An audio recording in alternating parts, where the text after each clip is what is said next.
A lot of relief came yesterday with that guilty verdict because it meant that I could finally tell my side of the story.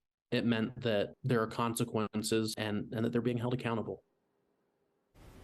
A guilty verdict for two big players in Ohio politics yesterday in what is being called the state's largest corruption scandal. And today, NBC4 State House reporter Tyler Fehrman talked with the man who first called the FBI after what he describes as a conversation he knew was absolutely wrong. Natalie?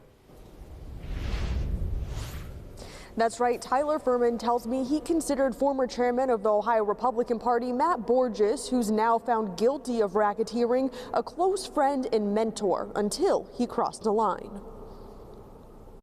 The overarching theme through all of it was absolutely terrifying. Fehrman was managing the effort to overturn House Bill 6, the billion-dollar bailout legislation that allegedly involved $60 million in bribes. Borges was on the other side of the fight, trying to make sure it was upheld. When did things kind of start to get a little muddy there? Very, very shortly after. A few months into the campaign, Borges called Fehrman, asked to meet up for coffee, where Fehrman says Borges asked him for details about the referendum campaign. Then proceeded to ask me how much I had left on my car loan. He asked me about some personal financial circumstances that I was experiencing, and told me that all of those things could be wiped out. They could be taken care of if I would just give him the information that he was looking for. Fehrman says he waited a few hours, then told Borges he could not take that offer. He responded and said, no matter what, don't ever tell anyone about this conversation.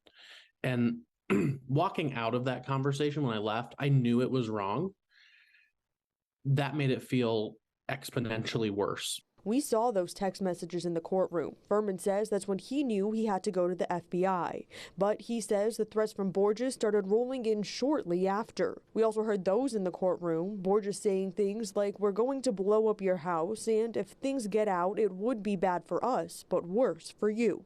It's still scary. It's intimidating to be told things like that from people that you know are in positions of power and who are connected with people in even larger positions of power. It was jarring. But Fehrman tells me when he heard the guilty verdict for both Borges and former Speaker of the Ohio House, Larry Householder, he knew all he went through was worth it. Knowing that a jury of peers saw the evidence and heard the recordings and listened and came to the same conclusion that I know to be true, it really is relieving. It's vindicating on a lot of levels.